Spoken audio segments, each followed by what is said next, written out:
हमारे उलमाओं का ज्ञान बाबरी मस्जिद के समय नहीं था। हमारे उलमाओं का ज्ञान जब मौलाना साद साहब गिरफ्तार हुए तब नहीं था। हमारे उलमाओं का ज्ञान तब नहीं था जब मॉब लिंचिंग होती थी, तब नहीं था। लेकिन पैसा पाने के बाद, इलेक्शन से एक दिन पहले चुनाव प्रचार बंद होने के बाद उनका ज्ञान कि भाजपा को कौन रोक रहा है उनको मालूम हो जाता। तो भाई सियासी उलमाओं से सावधान रहना। उलमा हमारे सर के ताज हैं, लेकिन कौन? बेईमान उलमा नहीं। और वोटों को पैसा लेकर बेचवाने का काम कौन करता है?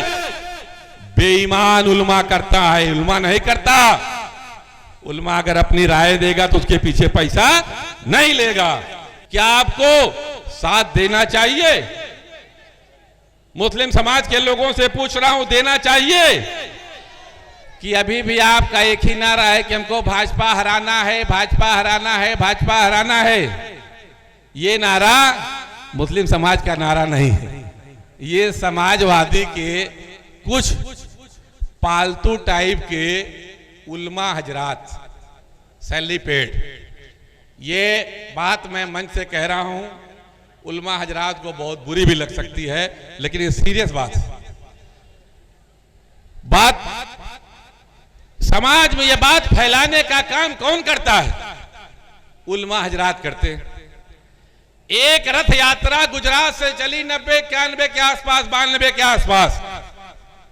उसका नेतृत्व करने वाले ने दावा किया गुजरात से कि मैं ये रथ यात्रा लेके निकल रहा हूं, जब उत्तर प्रदेश में पहुंचूंगा तो बाबरी मस्जिद को गिराऊंगा।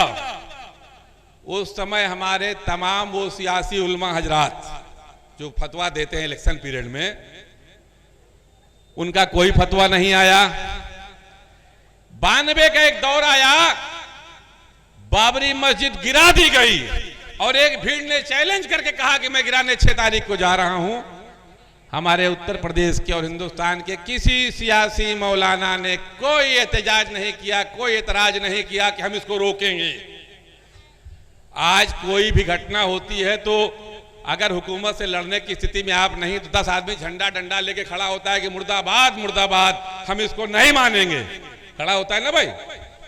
किसी सियासी उलमा ने इस बात की कोशिश नहीं की। हमारे बेईमान उलमा, सारे उलमाओं को नहीं कह रहा हूं, सिर्फ बेईमान उलमा। क्यों? जो आदमी पैसा लेकर वोट दे, वोट तो फ्री का है ना भाई, वोट देने में पैसा तो नहीं लगता। आप किसी भी पार्टी को वोट दीजिए, कांग्रेस को दीजिए, सपा को दीजिए, बसपा को दीजिए, आपका खुला अधिकार है, किसी को दे सकते हैं, उसमें किसी की कोई जबरदस्ती नहीं है, यही जमहूरियत है।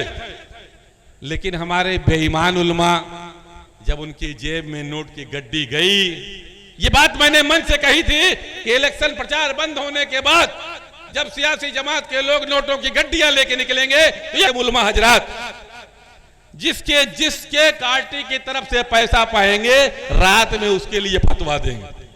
तो गाड़ी लेकर, मोटरसाइकिल लेकर गली गली, मोहल्ले मोहल्ले, अरे आप समझ नहीं रहे हैं। आपकी भाजपा को रोकना है। समाजवादी का गठबंधन लड़ रहा है, उसमें कांग्रेस के टिकट से एक प्रत्याशी है जो पिछली मर्तबा भाजपा का विधायक भी था, कांग्रेस के टिकट से आपके यहां चुनाव लड़ रहा है। उसको भाजपा भूल जाइए, लेकिन उसको वोट दे दीजिए। कौन कह रहा है? हमारे उलमा, बेईमान उलमा, बिकाऊ उलमा के। साथियों, जब मुल्क आजाद हुआ तो उस समय हिंदुस्तान में अगर किसी की सबसे ज्यादा दशा खराब थी, किसी समाज की सामाजिक स्थिति अगर किसी की सबसे ज्यादा खराब थी, तो हमारे समाज का दलित समाज, जिसको अछूत समाज के नाम से जाना जाता है, उनकी स्थिति थी।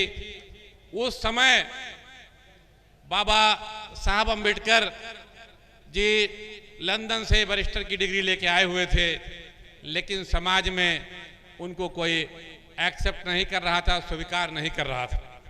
बावजूद इसके कि कांग्रेस में वो अध्यक्ष पद पर भी रह चुके थे, लेकिन जब चुनावी राजनीति शुरू हुई तो उनको मौका नहीं दिया गया। कांग्रेस के नेताओं ने पूना में बाबा साहब अम्बेडकर को चुनाव हराने के लिए पूरी कोशिश की और उन्हें पार्लियामेंट पहुंचने से रोक दिया। साथियों, उस समय के मुस्लिम नेतृत्व ने बाबा साहब अंबेडकर के लिए पश्चिम बंगाल से अपनी एक सीट खाली करके अपने सांसद का इस्तीफा दिलाकर उन्हें पार्लियामेंट में पहुंचाने का काम किया था।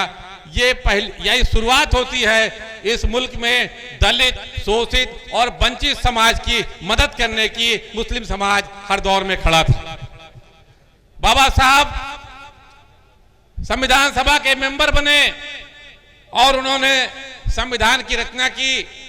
तमाम दलितों के लिए, बैकवर्ड समाज के लिए संविधान में उन्होंने अधिकार लिख दिए।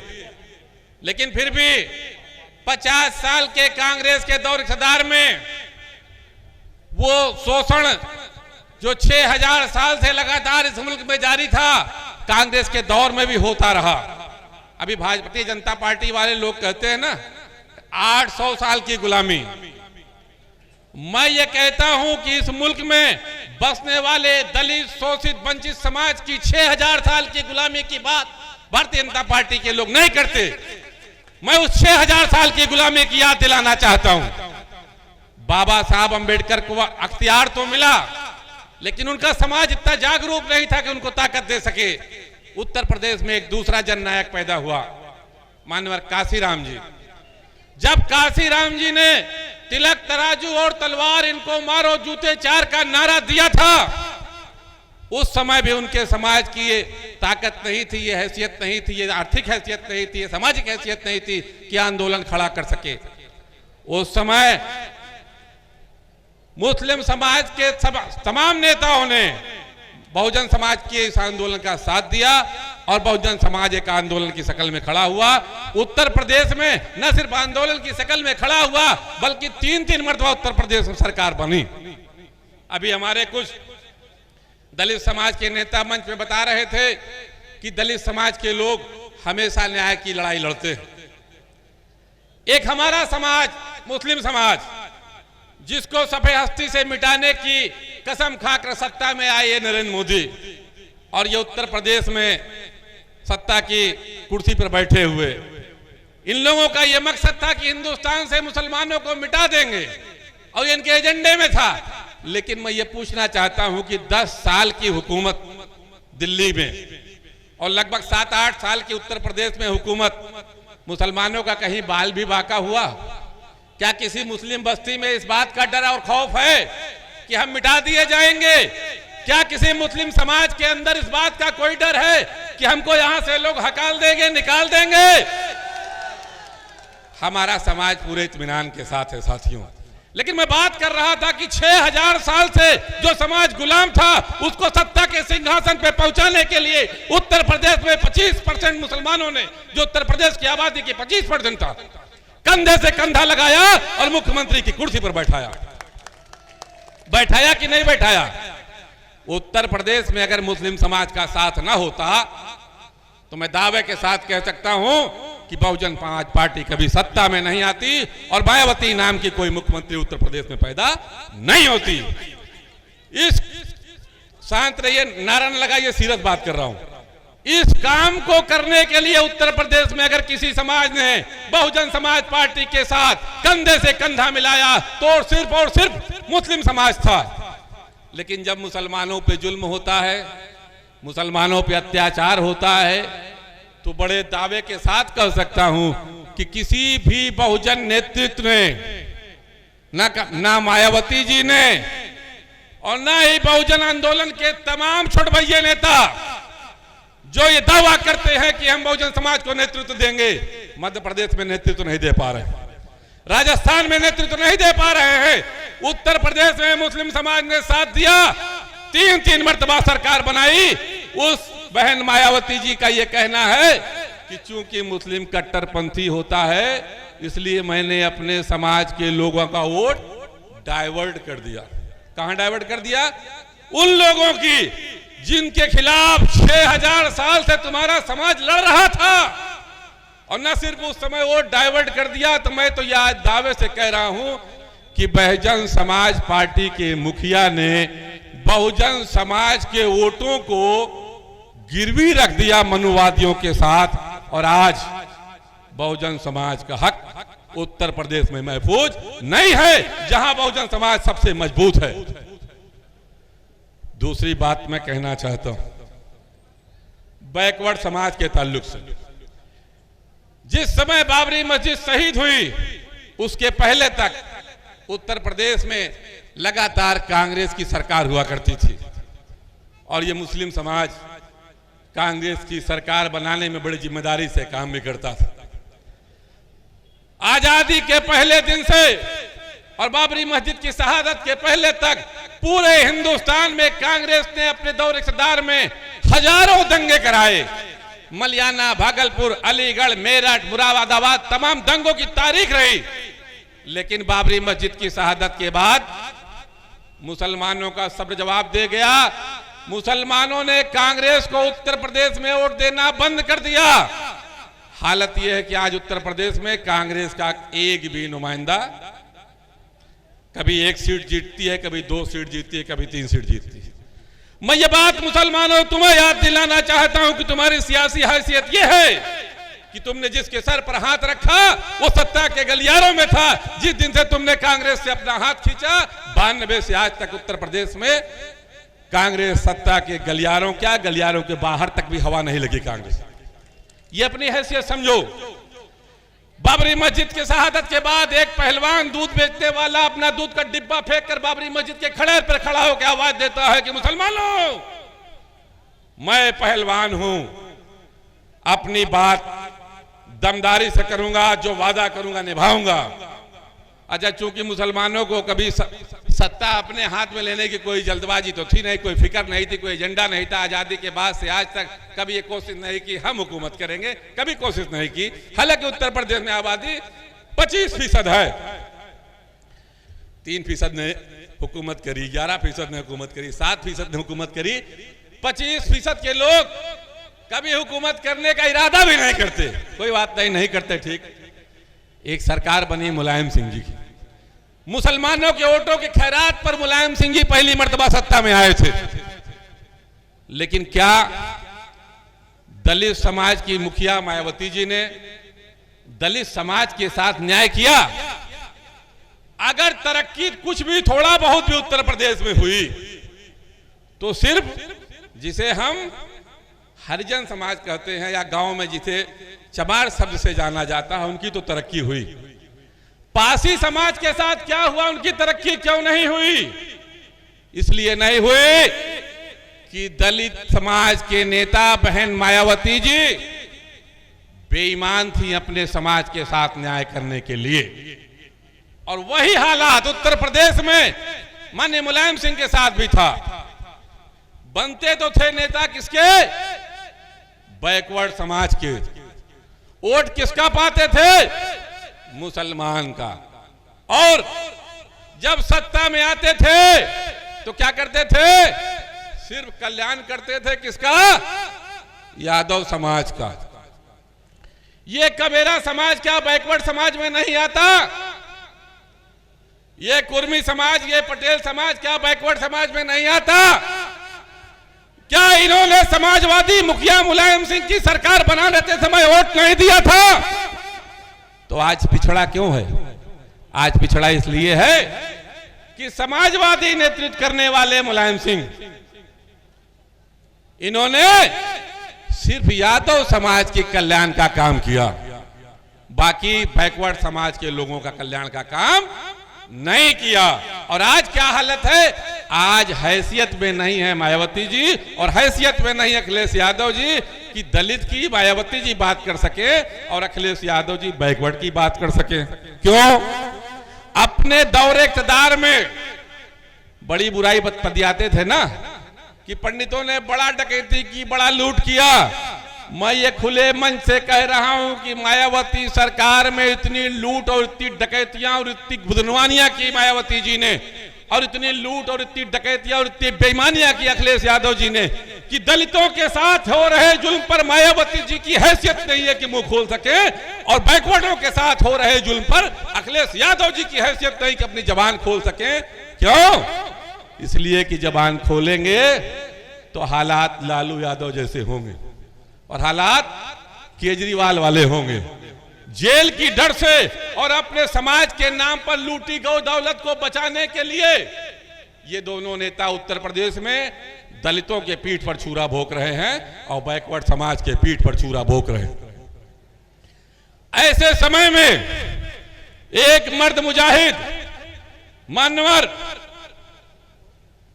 सोनेलाल पटेल जी, जिन्होंने अपनी जवानी में इसी इलाहाबाद में बहुजन समाज की लड़ाई लड़ी और लड़ाई नहीं लड़ी, उस लड़ाई में उनकी शरीर की लगभग 80% हड्डियां इसी इलाहाबाद के सिविल लाइन में तोड़ दी गई।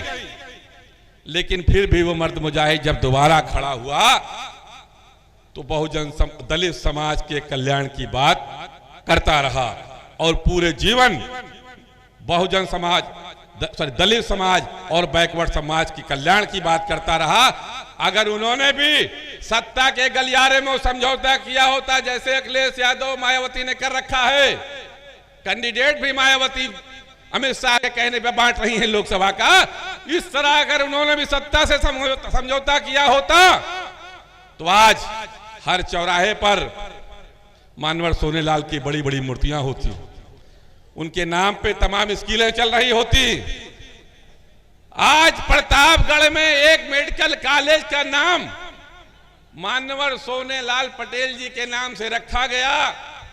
मैं दावे से कह रहा हूं कि उस मेडिकल कॉलेज में झाड़ू लगाने के लिए भी किसी कमेरा समाज के आदमी की भर्ती नहीं हुई है जिसके नाम से वो अस्पताल का नाम रखा गया है। वो सिर्फ कमेरा समाज को वोटों के रूप में डकैती करने के लिए एक पोस्टर वहां पर लगाया गया है। मैं आपके बीच में बैठी हुई बहन पल्लवी पटेल जी की इस दिलेरी का इस मंच से स्वागत करता हूं कि ऐसे माहौल में जब उत्तर प्रदेश में इस जालिम सरकार बैठी है और उसकी आंख में आंख मिला के चलने वाला कोई दलित नेता नहीं, कोई बैकवर्ड नेता नहीं, सिर्फ और सिर्फ एक नेता पूरे हिंदुस्तान में है, वो पार्लियामेंट में जनाब बैरिस्टर असदुद्दीन ओवैसी है। और अगर उत्तर प्रदेश की असेंबली में कोई नेता है जो दलितों की हक के लिए बोल रही है, जो बैकवर्ड समाज के हक के लिए बोल रही है, तो आपके मंच में बैठी हुई बैकवर्ड समाज की से आने वाली और बहुजन और दलित के आंदोलन में अपनी आज तक की उम्र खपाने वाली महिला विधानसभा में इस जालिम हुकूमत से लड़ रही है। न सिर्फ लड़ रही है बल्कि आपके इस कौशाम्बी विधानसभा में उसके जालिम उप मुख्यमंत्री को चुनाव मैदान में पटखनी दे करके एक तारीख रच दिया उन्होंने कि हमारे पास यह हैसियत है, हम लड़ेंगे तो बदलेंगे। साथियों, आपका भाई नारा न लगाइए, शांत रहिए। अरे परेशान ना होइए भाई, अभी टाइम है अभी आने का टाइम। मैं जो बात कह रहा हूं उसको सुनिए। पीडीएम गठबंधन की जरूरत क्यों पड़ी? पी माने पिछड़ा समाज में बहुजन ये समाजवादी के नेता पिछड़े समाज के नेतृत्व अब नहीं कर रहे हैं, इसलिए पिछड़े समाज का पी और दलित समाज की मुखिया मायावती जी दलितों का नेतृत्व नहीं कर रही हैं, न दलित को संगठित कर पा रही हैं, न उनका नेतृत्व कर रही हैं। जिस लड़ाई को लेकर, जिस आंदोलन को लेकर के बहुजन समाज खड़ा हुआ था, मायावती जी ने अपने समाज को बेच दिया उन मनुवादियों के हाथ में और आज उत्तर प्रदेश में फिर से दलित समाज गुलामी की तरफ जा रहा है। इसलिए दलित समाज और मुसलमान जिसके दिमाग में कोई एजेंडा नहीं है कि हम भी सरकार बनाएंगे और हम भी मुख्यमंत्री बनेंगे और हम भी प्रधानमंत्री बनेंगे, कोई एजेंडा नहीं है। हालांकि उत्तर प्रदेश में 25% आबादी है, हर 4 में से एक आदमी मुसलमान है और 27% वोटों के साथ अखिलेश मुलायम सिंह यादव मुख्यमंत्री बने थे। हमारे समाज के पास ये नजरिया ही नहीं और इस नजरिया को इन्होंने ताक पे रख दिया है।